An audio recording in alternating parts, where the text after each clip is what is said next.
Olá, tudo bem?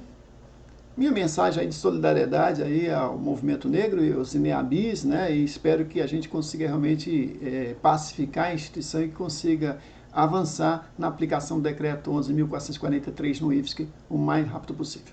Mas hoje eu queria falar com vocês também sobre a experiência no Instituto Federal do Paraná. Eu estou deixando aí abaixo do vídeo um link sobre um blog Diário do Reitor que eu também levei para o Paraná.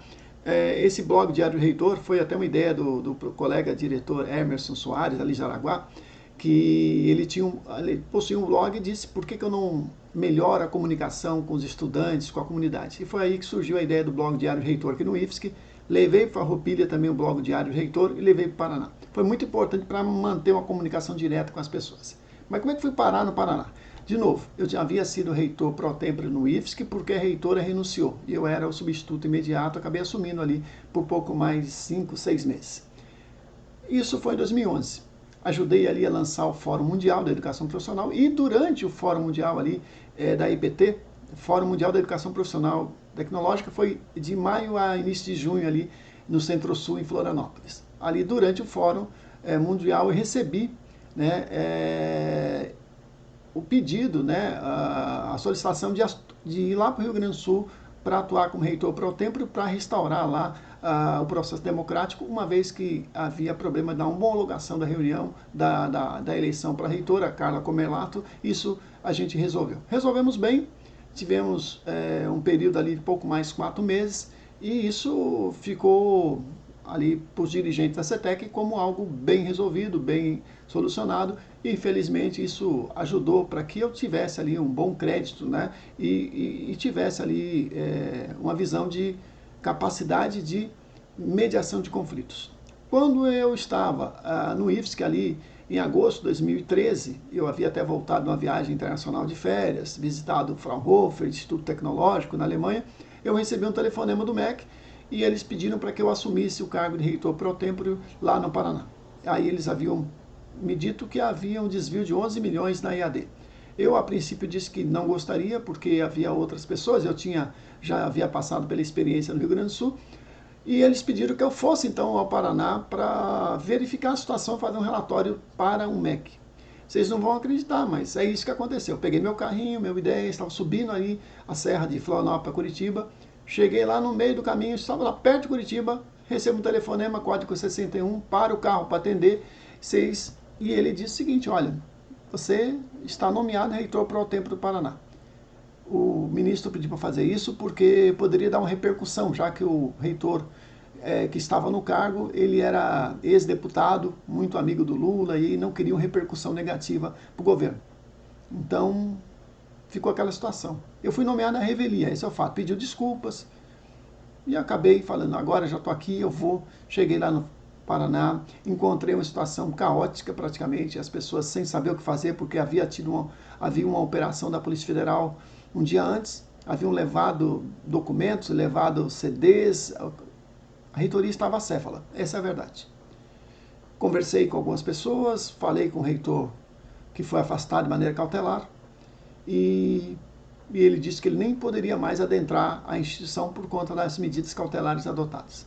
Eu mantive a equipe e procurei fazer todas as oitivas, discussões, para saber o que estava acontecendo primeiro.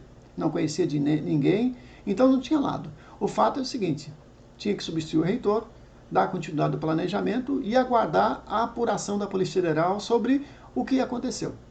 Bom, a gente foi para o Ministério Público, fomos na Polícia Federal, a gente foi ali também na CGU, ouvimos as pessoas, conversamos com diversas autoridades e fizemos relatórios e fomos para Brasília. Chegando em Brasília, o secretário nos escutou, o secretário Dr. Marco Antônio, né, que é o secretário, ele era secretário da CETEC, trabalhava com o Mercadante, e era o secretário que havia me nomeado para Farroupilha, né, um ano antes, né. Então eu mesmo já conhecia, e ele disse o seguinte: faz o teu trabalho, procura restabelecer a normalidade e tenta restaurar todas as atividades da EAD o mais rápido possível. A gente criou então um grupo de trabalho para a restauração das atividades. A EAD praticamente ficou inviabilizada porque a empresa que fazia os serviços de produção de vídeo, de multimídia da EAD, os donos da empresa acabaram envolvidos, sendo indiciados no processo, sofreram penalidades e não tinha ninguém mais para fazer.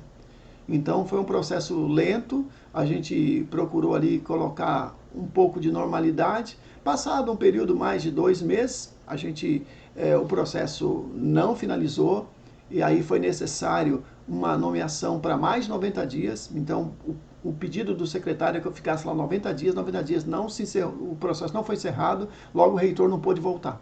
E aí a gente começou a adotar ações para a transferência de tecnologia educacional, vamos dizer assim, né? Muitas questões que eu observei que eles não estavam bem organizados, a gente pôde também trazer experiência Farroupilha e de Santa Catarina para lá. Vou dar um exemplo. Lá no Paraná, nós instalamos os colegiados em todos os campos. Não tinha colegiado da comunidade acadêmica, por exemplo. Aluno, técnico administrativo e docente não podiam participar do processo decisório da instituição, como a gente faz aqui de maneira costumeira e ninguém acha isso aí uma novidade. Lá não havia essa questão. Também não havia o CONSAP, né, e o CONCEP, vamos supor, é o Conselho de Ensino, Pesquisa e Extensão, a gente instalamos também um conselho mais administrativo, né, levamos também lá, implantamos lá também a questão da ouvidoria, né, eu acredito que a ouvidoria também a gente implantou no Paraná também, que não tinha esse instrumento.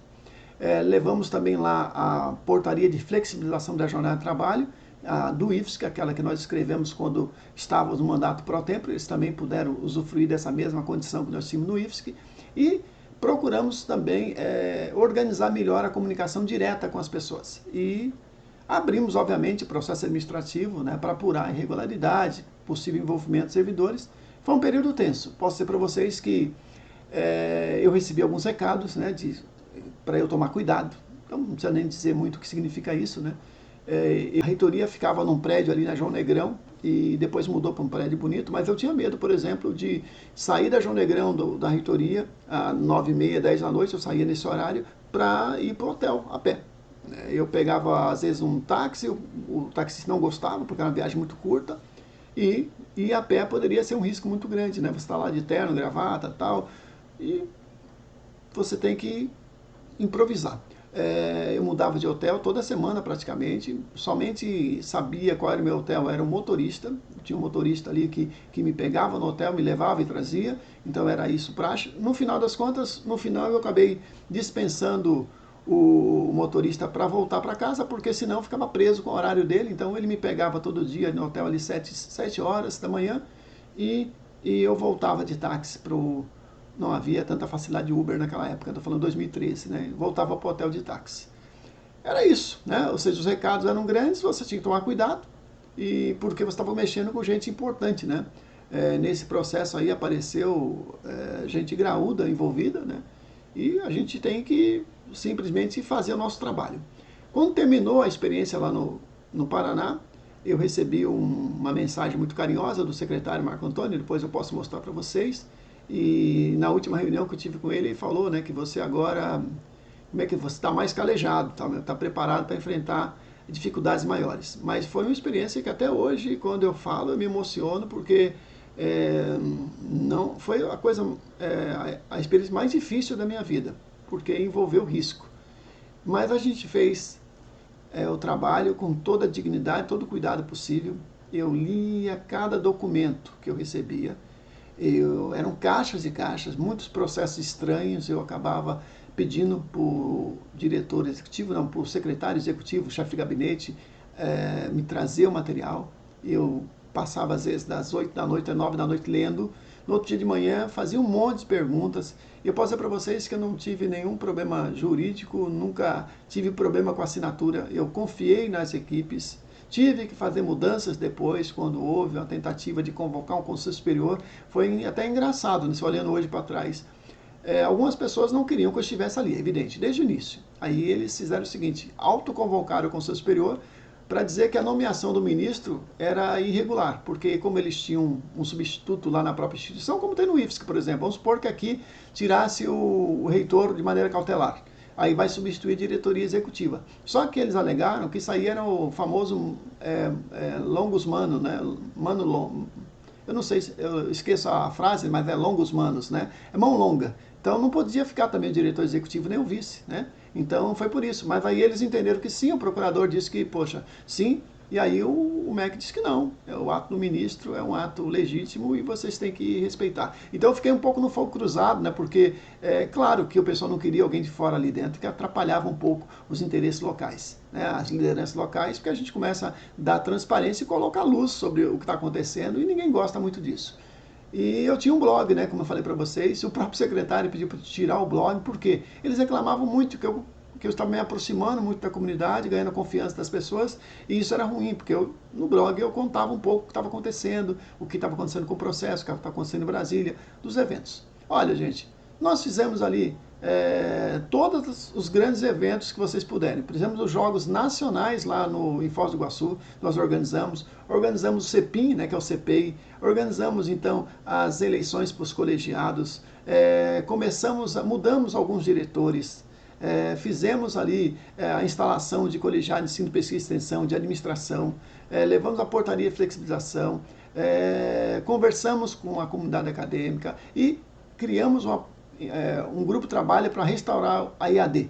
Né? Claro que depois que a gente saiu do cargo, sofremos toda a sorte de perseguição, mandaram cartinha mal educada para minha casa, dizendo que eu deveria devolver o dinheiro da CD que eu recebi, porque era irregular, porque eu não devia estar lá, umas coisas assim.